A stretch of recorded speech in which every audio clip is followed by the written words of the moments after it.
5 أحزاب تطالب بمقاطعة الانتخابات ببساطة لأن هذه الانتخابات يعني ليس هناك ما يفرقها عن الانتخابات السابقة، لا فيما يرتبط بمنطلقاتها الدستورية والقانونية والتنظيمية ولا بالكيفية التي تمر بها الآن الانتخابات. يعني نفس الأشكال ونفس المظاهر التي كانت تؤخذ على المغرب في الانتخابات السابقة هي يتم الآن تكرارها، تكرار نفس الوجوه، تكرار نفس أشكال توزيع الأموال على الناس، تدخل السلطة، يعني إشراف وزارة الداخلية على العملية الانتخابية كما أشرفت على القوانين التي أطرت هذه الانتخابات. بمعنى الكثير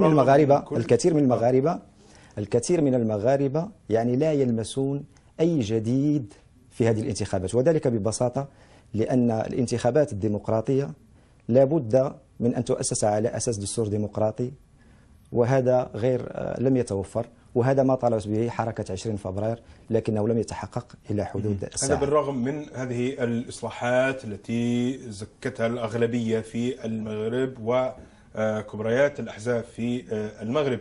يعني أنتم تتحدثون عن عدم تغيير في نمط إجراء هذه الانتخابات، لكن التقارير تتحدث عن تغيير حقيقي، وأن هناك توقعات بأن هناك حزب إسلامي سيقود هذه الحكومة وهو حزب العدالة والتنمية. يعني في جديد، يعني إذا كان الناس يتحدثون عن حزب العدالة والتنمية بأنه سيقود هذه الحكومة، يعني سيكون هناك جديد في المغرب.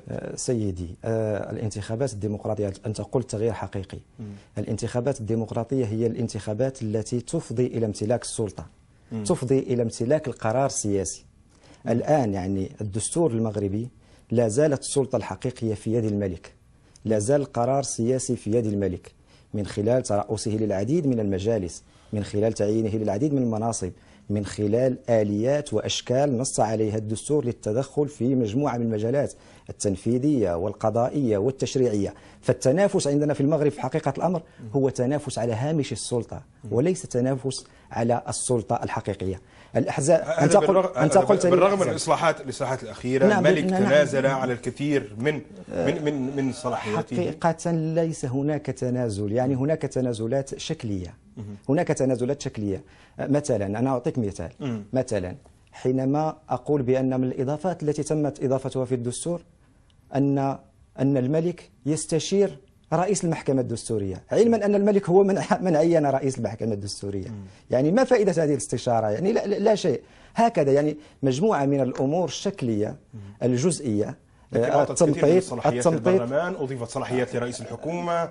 صحيح، يعني صحيح هناك بعض الإضافات، بعض الأمور، بعض الأشكال، ولكن هذه الأمور وهذه الإضافات يعني تفقد دلالاتها حينما نجد بأن جوهر الدستور هو مركزة السلطة بيد المؤسسة الملكية.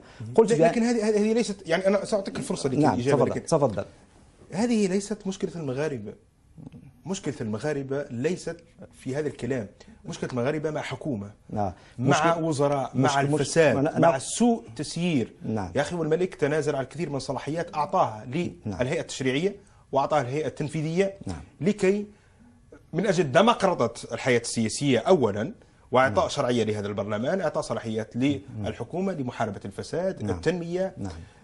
هذه مشكلة المغاربة. المغربي يريد القضاء على الفساد، يريد شغل، يريد تنمية. والكثير يعتقد بأن هذه الإصلاحات للحكومة ستعطي هذه الإجابات للمواطن المغربي. المغاربة خرجوا في إطار حركة 20 فبراير، الآلاف من المغاربة خرجوا فعلا ليطالبوا بإسقاط الفساد والاستبداد، ويطالبوا بالحرية والعدالة والكرامة. وتحقيق هذه المطالب هو رهين بمؤسسات ديمقراطية حقيقية. تحقيق هذه المطالب رهين بتأسيس عمل سياسي تنافسي حقيقي على أساس دستور ديمقراطي. هذا لم يتوفر لحد الآن. تقول لي بأن الملك تخلى عن صلاحيات، أنا أقول لك كل ذلك هو شكلي. يعني أنا أستطيع هنا أن أعدد لك العديد من الاختصاصات والعديد من الصلاحيات والعديد من السلط التي لا زال يتمتع بها الملك ولا زال تتمتع بها المؤسسة الملكية. قلت بأن بعض الناس يعني تحدثوا بحسن نية، يعني بعد خطاب 9 مارس 2011 تحدثوا بحسن نية بأن هناك عهد جديد، عهد دستوري جديد، ولكن تطور الأحداث فيما بعد، الأحداث التي وقعت عند استفتاء الدستور، الطريقة التي دبرت بها الانتخابات، بعض الناس، العديد من الناس مسيسين وغير مسيسين، قالوا بأننا وقعنا مرة أخرى للأسف في خطأ، وقلنا كانت عندنا حسن نية، لكن تبين بأن المسار ليس في تغيير. يعني أنا الأحزاب التي أعرفها نعم في المغرب كبريات الأحزاب، يعني اليسار أو الإسلاميين هم يشاركون، يدعون إلى المقاطعة، لا يدعون إلى المقاطعة، يدعون إلى المشاركة.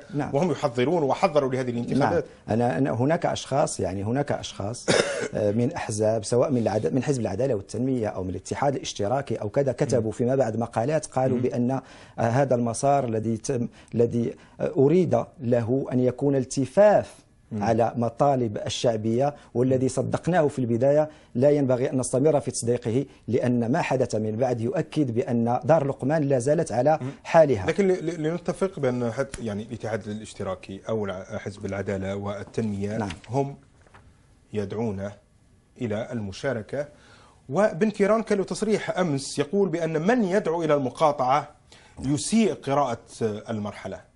أنا أقول أصحح أولا بأنه الاشتراكي الموحد هو حزب مقاطع، هو شارك في انتخابات 2007 وقاطع انتخابات 2011، وأيضا حزب الطليعة شارك